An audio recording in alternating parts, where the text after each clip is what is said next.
नमस्कार दोस्तों, स्वागत है आपका बिहार एक्सप्रेस न्यूज में। तो चलिए आपको लेकर चलते हैं आज की मुख्य और ताज़ा खबरें की ओर। इससे पहले आप वीडियो को किस शहर से देख रहे हैं कमेंट में जरूर बताएं और वीडियो अच्छी लगी तो वीडियो को लाइक करके चैनल को सब्सक्राइब जरूर करें। प्रशांत किशोर ने शराबबंदी हटाई तो पार्टी बनते ही महिलाओं ने पीके को दिया बड़ा झटका। बिहार में जन स्वराज के नाम से एक और दल की एंट्री हो गई है। जन स्वराज के सूत्रधार प्रशांत किशोर ने बुधवार को औपचारिक रूप से पटना के वेटनरी कॉलेज ग्राउंड में पार्टी का ऐलान कर दिया। इस बीच पार्टी के गठन के साथ ही पहले दिन प्रशांत किशोर को बड़ा झटका लगा है। प्रशांत किशोर सरकार बनाने के बाद बिहार में शराबबंदी कानून को हटाने की बात कर रहे हैं। उसके समर्थन में बिहार की महिलाएं नहीं है। वहीं बुधवार को वेटनरी ग्राउंड में जन स्वराज की सभा में प्रदेश के अलग अलग इलाकों से महिलाएं भी पहुंची थी। उनसे एबीपी न्यूज की टीम ने शराबबंदी के मुद्दे पर बात की, जिसे प्रशांत किशोर ने सरकार बनते ही 1 घंटे में हटाने का ऐलान किया है, क्योंकि पीके के बड़े ऐलानों में यह बयान भी शामिल है। बिहार की प्रशासनिक सेवा के 13 अधिकारी जाएंगे हरियाणा और जम्मू कश्मीर। बिहार प्रशासनिक सेवा के 13 अधिकारियों को चुनाव आयोग ने अवार्जर नियुक्त किया है। ये अधिकारी हरियाणा तथा जम्मू कश्मीर विधानसभा चुनाव में मतगणना परिषद का दायित्व संभालेंगे। चुनाव आयोग ने 6 अक्टूबर को आवंटित चुनाव क्षेत्रों में पहुंचने का निर्देश दिया है। इस संबंध में सामान्य प्रशासन विभाग ने मतगणना परिषद बने बिहार प्रशासनिक सेवा के अधिकारियों को जानकारी भेजी है। जिन अधिकारियों को हरियाणा एवं जम्मू कश्मीर में मतगणना परिषद बनाया गया है, उसमें जहानाबाद के बंदोबस्त पदाधिकारी उपेंद्र प्रसाद शामिल है। वार्निंग वॉक पर निकले आरजेडी प्रदेश महासचिव को मारी गोली। बिहार में अपराधियों का तांडव जारी है। राज्य के मुंगेर जिले में बुधवार को अपराधियों ने बिहार की मुख्य विपक्षी पार्टी राष्ट्रीय जनता दल के बड़े नेता और प्रदेश महासचिव पंकज यादव को गोलियों से छन्नी कर दिया। मिली जानकारी के अनुसार पंकज वार्निंग वॉक के लिए निकले थे। इसी दौरान पहले से घात लगाकर बैठे अपराधियों ने उन्हें दौड़ाकर गोली मार दी और मौके पर से फरार हो गए। घटना के बाद इलाके में सनसनी फैल गई। वहीं आनंद फानंद में स्थानीय लोगों ने आरजेडी नेता को सदर अस्पताल में भर्ती कराया, जहाँ से उन्हें बेहतर इलाज के लिए निजी अस्पताल रेफर कर दिया गया है। फिलहाल निजी अस्पताल में उनका इलाज चल रहा है, जहां उनकी हालत गंभीर बनी हुई है। सीएम बनने का सपना देखने पर रोकनी, प्रशांत किशोर पर बीजेपी का तंज। चुनावी राजनीतिकार के रूप में विख्यात प्रशांत किशोर का जन स्वराज अभियान अब राजनीतिक पार्टी में बदल चुका है। गांधी जयंती के अवसर पर 2 अक्टूबर को उन्होंने पटना में आयोजित एक बड़ी मीटिंग में जन स्वराज पार्टी का ऐलान कर दिया। इसके साथ पीके ने बिहार में सरकार बनाने के लिए पार्टी का एजेंडा और नीतियों को भी बिहार की जनता के सामने रख दिया। अब इस पर राजनीति भी जमकर हो रही है। बिहार भाजपा के पूर्व अध्यक्ष और सांसद संजय जायसवाल ने प्रशांत किशोर पर निशाना साधते हुए कहा कि हर कोई मुख्यमंत्री बनने का सपना देख सकता है, इस पर कोई रोक नहीं है, लेकिन बिहार की जनता एनडीए के काम को देख चुकी है। संजय जायसवाल ने अपने संसदीय क्षेत्र पश्चिम चंपारण कार्यक्रम में शामिल होने गए थे। बेतिया में पत्रकार को संबोधित करते हुए उन्होंने कई राजनीतिक बयान दिया। जन स्वराज के अध्यक्ष मनोज भारती ने बाढ़ को लेकर दिया बड़ा बयान। जन स्वराज पार्टी के नए कार्यकारी अध्यक्ष मनोज भारती ने कहा कि उत्तर बिहार में बाढ़ में बीसी का काम करने के लिए हम लोग विशेषज्ञों की सलाह ले रहे हैं। उन्होंने अपने अनुभव साझा करते हुए कहा कि बिहारी को बिहार से अलग नहीं कर सकते। जन स्वराज के कार्यकारी अध्यक्ष बनाए गए मनोज भारती की शिक्षा जम्मू के सरकारी स्कूल से हुई थी। उन्होंने बिहार में आई बाढ़ को लेकर बयान दिया है। पटना के मलाही पकड़ी से होगी मेट्रो की शुरुआत। बिहार में अगले वर्ष चुनाव है। सीएम नीतीश कुमार अपने सुशासन और विकास की छवि पर राज्य की जनता से वोट मांगने निकलेंगे। इसी कड़ी में अगले साल यानी 2025 के जुलाई महीने में पटना मेट्रो की शुरुआत की जाएगी। पटना मेट्रो को लेकर आए अपडेट में बताया गया है कि सिर्फ 10 महीने बाद बिहार में मेट्रो चलने लगेगी। मेट्रो शुरुआत होते ही पटना देश के उन चुनिंदा शहरों में शामिल हो जाएगा जहाँ के लोग मेट्रो की सेवा ले पाएंगे। Patna metro rail corporation Delhi metro rail corporation की देखरेख में निर्माण का काम चल रहा है। यह प्रोजेक्ट मुख्यमंत्री नीतीश कुमार के ड्रीम प्रोजेक्ट में शामिल है। बिहार में शिक्षक ट्रांसफर पॉलिसी पर आया सबसे बड़ा अपडेट। बिहार के शिक्षकों के लिए खुशखबरी है। बीते कई महीनों से राज्य में शिक्षक ट्रांसफर पॉलिसी लागू करने की मांग कर रहे हैं। बीते लगभग 90 दिनों से शिक्षक हस्तांतरण पॉलिसी का इंतजार कर रहे हैं। अब इस मामले में बिहार के शिक्षा मंत्री सुनील कुमार ने अपडेट दिया है। शिक्षा मंत्री ने कहा कि शिक्षकों के ट्रांसफर और पोस्टिंग की नीति को बहुत जल्द हम लोग मंजूरी दे देंगे। बता दें कि ट्रांसफर पोस्टिंग का मामला विभागीय स्तर पर होता है। इस नीति के लागू होते ही इन शिक्षकों को फायदा होगा जो पति पत्नी शिक्षक है या कोई टीचर किसी गंभीर स्थिति से पीड़ित है।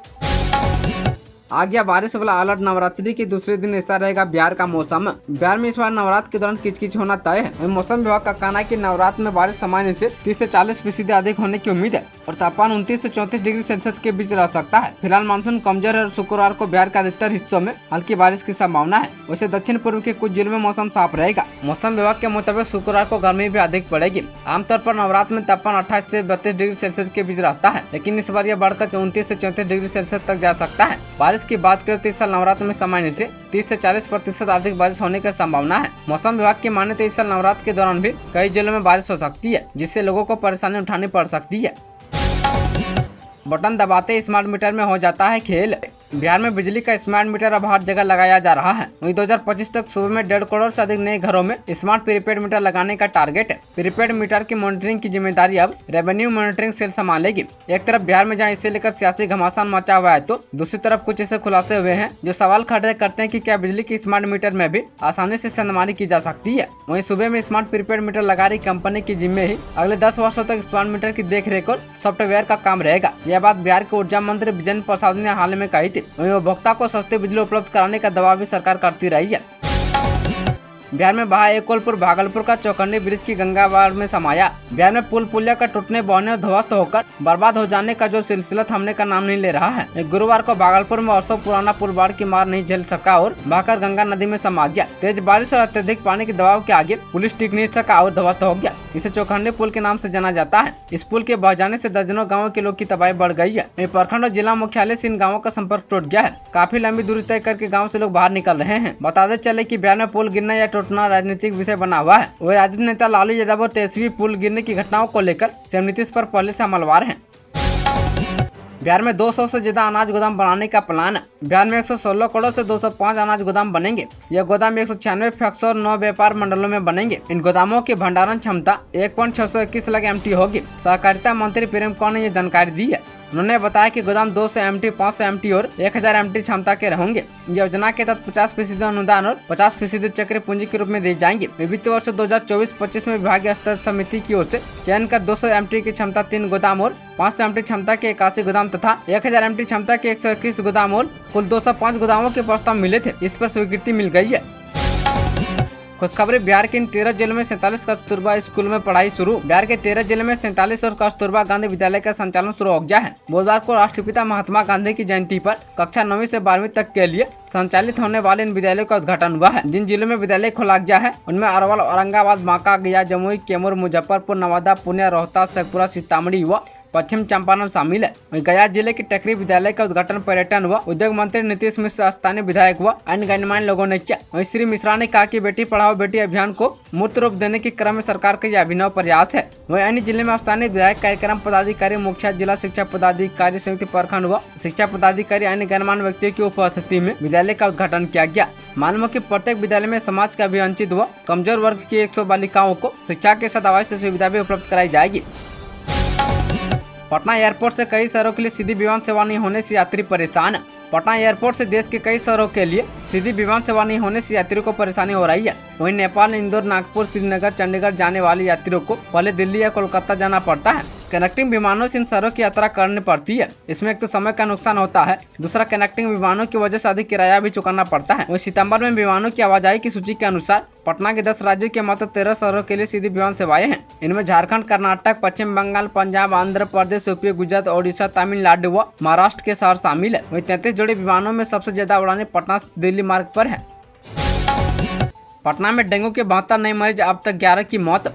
बिहार की राजधानी पटना में बुधवार को डेंगू के 72 नए मरीज मिले हैं। इनमें पाटलिपुत्र में 14, कंकड़बाग में 14, एनसीसी अंचल में 13 और अजीमाबाद में 7, पटना सिटी में 1 पीड़ित मिली है और अन्य 4 का पता नहीं चल पाया है। वहीं संपत चक में 3, बख्तियारपुर में 2, दानापुर, दुल्हिन बाजार और पटना सदर में 1-1 मरीज मिले हैं। जिले में डेंगू पीड़ितों की संख्या 1675 हो गई है। वहीं चिकनगुनिया के 3 नए मामले बुधवार को सामने आए हैं। जिले में अब चिकनगुनिया पीड़ितों की कुल संख्या 72 हो गई है। वहीं 1 जुलाई से अब तक पटना में 4 लोगों की मौत डेंगू से हो चुकी है।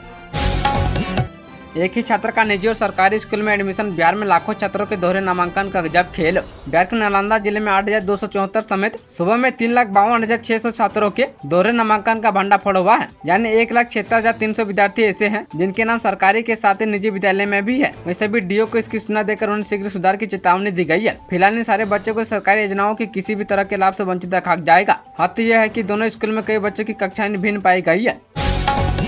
जनसुराज पार्टी के कार्यकारी अध्यक्ष बने मनोज भारती। जनसुराज अभियान के संस्थापक प्रशांत किशोर ने जनसुराज पार्टी के गठन और पार्टी के पहले नेता मनोज भारती के नाम का ऐलान कर दिया है। प्रशांत किशोर ने पटना के वेटनरी कॉलेज मैदान में जनसुराज पार्टी के कार्यवाहक अध्यक्ष मनोज भारती के नाम की घोषणा की, जो मधुबनी के रहने वाले हैं। वे एक्टिंग प्रेसिडेंट मनोज भारती विदेश सेवा के रिटायर्ड अधिकारी है। प्रशांत किशोर ने कहा कि अगले साल मार्च तक नए अध्यक्ष का चुनाव होगा। वहीं पहले से चर्चा थे कि प्रशांत किशोर किसी दलित को पार्टी का अध्यक्ष बना सकते हैं। हरियाणा चुनाव के बीच बीजेपी को झटका, अशोक तंवर कांग्रेस में शामिल। हरियाणा विधानसभा चुनाव के दौरान बीजेपी को 2 झटका लगा है। वहीं अशोक तंवर गुरुवार को कांग्रेस में शामिल हो गया। इस दौरान राहुल गांधी भी मौजूद थे। कांग्रेस में शामिल होते अशोक तंवर का राहुल गांधी ने स्वागत किया। अशोक तंवर ने भी अभिवादन स्वीकार करते हुए उनके आगे झुके। 12 से 61 करोड़ रुपए की लागत से बनेगा दरभंगा एम्स। आखिरकार लंबे समय बाद ही सभी बिहार को दरभंगा एम्स के रूप में अपना दूसरा एम्स मिलने जा रहा है। पिछले दिनों बिहार सरकार के स्वास्थ्य मंत्री मंगल पांडे की मौजूदगी में नीतीश सरकार ने केंद्र सरकार को शहर में 188 एकड़ भूमि सौंप दी है। जमीन मिलते ही केंद्र सरकार ने इस परियोजना के निर्माण का जिम्मा NBCC ली की पूर्ण प्रस्ताव वाली सहायक कंपनी HSCC इंडिया लिमिटेड को सौंप दिया है। इसके लिए मोदी सरकार ने फिलहाल 12 से 61 करोड़ रुपए का बजट भी जारी कर दिया है। धान की फसल में शीत ब्लाइट का बड़ा खतरा जाने ऐसे में किन दवा का करे छिड़काव। बिहार के सासाराम जिले में किसानों की परेशानी बढ़ गई है, क्योंकि बारिश के कारण धान की फसल में शीत ब्लाइट, सीड रोट, तना छेदक हुआ, पत्थर लपेटक रोगों का प्रकोप शुरू हो गया है। वहीं खेतों में पानी भरा होने के बाद भी अचानक सूखे पौधों के चलते किसानों में हड़कंप मच गया है। फसल को रोग से बचाने के लिए कृषि विभाग के वैज्ञानिक की टीम भी गाँव में भ्रमण कर किसानों को सलाह दे रही है। वहीं जिले के अंचल में करीब 2.9 लाख हेक्टेयर से अधिक जमीन पर धान की खेती हुई है।